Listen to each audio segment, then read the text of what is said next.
one was Bush, and this one is T.J. Watt getting to Dalton. He's getting the edge. And look at his brother J.J. He's all fired up on Twitter watching the young kid making the sack. Third quarter, more of the same. Here comes Cam Hayward. Cam Hayward, the big man in the middle, just push, push, push. Nice job by coverage, and a relentless effort gets Andy Dalton on the ground. He had 2.5 sacks on the night last night. Next possession, it's TJ again. Look at him around the edge, and his brother's loving it again. Hey, PSA, stop blocking defensive ends with tight ends. TJ Watt had a big night. He had the two-piece, and then fourth quarter, here's another big hit from Hayward, who just blows past everybody. Not pictured the Steelers' offense because it wasn't a lot of fun to watch. Steelers wind up with an easy win, and they get themselves right in the thick of things in the AFC North with a 27-3 win over a Bengals team that looked hapless last night. And the defense, again, the story. The Steelers' front seven able to break through with 8 sacks, 5 of which came within 4 seconds of the snap. Coming into the game yesterday, they had just 2 such sacks all year long. So it was a good night for the Steelers, a very tough night for the Bengals. Let's see if it's a good moment for Orlovsky. Sneaky Hembo. If the Browns win this weekend, they'll have a winning record. Who started at quarterback for the Browns the last time they played a game with a winning record? I'm going to guess my big-nosed friend, Derek Anderson, 2008. Cleveland Browns. I can count on you every single day to get this Come wrong. on, who is it? It's Johnny Manziel.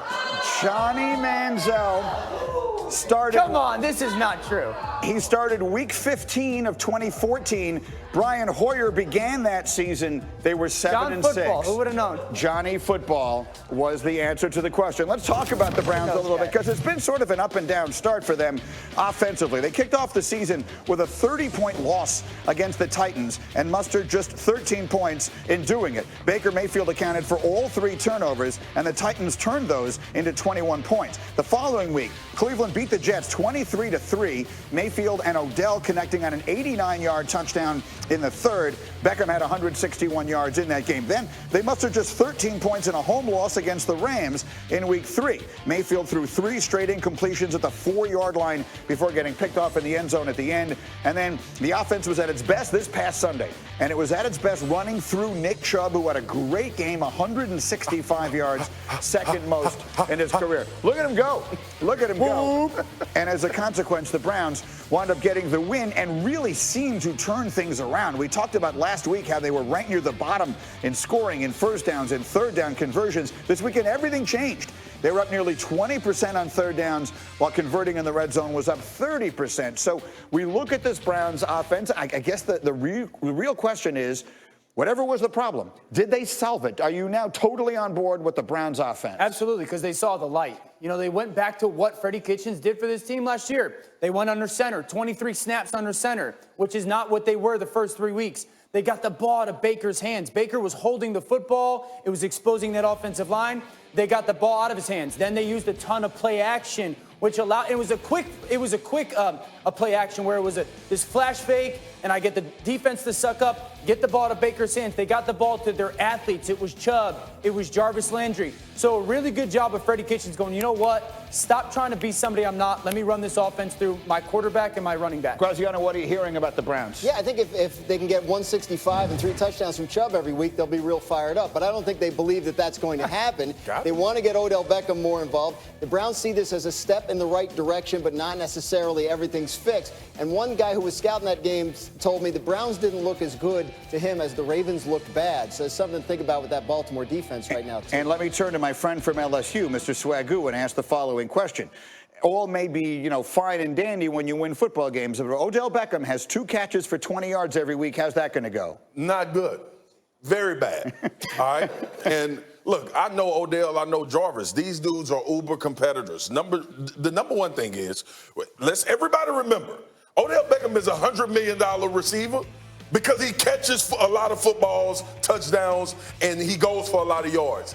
His competitive spirit won't allow him to be happy with 2 catches a game. It's not about how him and Jarvis Landry are friends and they are brothers and Jarvis taught him how to catch one hand. This is about Odell Beckham and his production and what he's done since he stepped into the league. I disagree. Oh, you Listen, would. I hope we have the tape, because if you go watch that game and watch the way Odell is blocking downfield when Jarvis Landry is getting touches, Like, we continue to talk this offseason about these guys being this, like, wanting success for each other. Does that look like a guy who's going to be super upset with not getting his touches? This is Jarvis's game for him to shine. Look at the effort at the end of this play.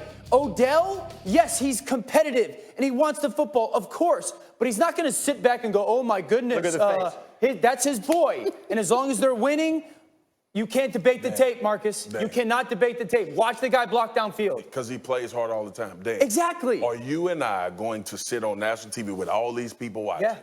And you gonna tell me Odell gonna be straight with getting two balls a game? No, Odell's not gonna be straight with getting 2 balls a game, but he's gonna be content with, if they're winning, he's having an impact and Jarvis Landry is balling. No. Absolutely. We shall he's see. gonna get his Hell time. no. Hell no. He ain't built like that. Yep. He's not built like that, G. He's built I'm telling you, he's not built like that. He's built to go make an impact. He's built to be a superstar.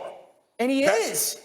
He's never been on a winning team. Let him keep catching 2 balls a game. See how much we talk about him being a superstar. Maybe we will find out this weekend. Maybe he'll catch a lot more than 2 balls this weekend. In the meantime, let's talk about the team they beat this weekend.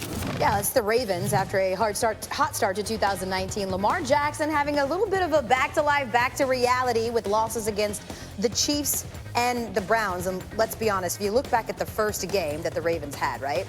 That was against the Dolphins. Lamar Jackson able to lead the Ravens to 59 points and almost 650 yards. But since then, the Ravens have only averaged around 25 points a game, while Jackson's QBR has dropped by 30 points, which is a perfect way to start. Real or not real? Because some of you on this desk, we're all in on Lamar Jackson MVP. So when you take a look at what you've seen over the last few weeks, and I'll start with you, Spears, is this Ravens offense real or not real? They're real, but they have to get back to what makes them real, and that's not putting Lamar Jackson in situations where he continuously has to go downfield. They were super creative, and that's what we lauded the Baltimore Ravens for, is being creative and playing to Lamar Jackson's strength. We talked about his progression that he needed to make going downfield. Remember, he missed some throws downfield against Kansas City where they possibly could have won the game. They're at their best when they run this offense, when it's built on running and making Lamar Jackson have opportunities outside of the line of scrimmage. That's what this is built off. Do you remember, Dan Orlovsky, when after the Steelers game we said, oh, the Patriots didn't even need Antonio Brown. Their offense is fantastic. Not really the case against a really good Bills team. Are they real or not real? Yeah, they still got Tom Brady and Josh McDaniels. They're very real. Now listen, one, the Bills have an outstanding defense. They're a real offense, but they also have some real questions right now. Their offensive line is not playing well because of some injuries. They are missing their fullback, James Devlin, so they've got some real questions of how they plan on operating. But until someone replaces 12 at quarterback or someone at Josh McDaniels at play caller, they'll be fine. The Patriots are a lot like the Cowboys, Mike Tannenbaum. They also looked great against really bad defenses, and then they scored 10 points against the Saints. So is the Cowboys offense real?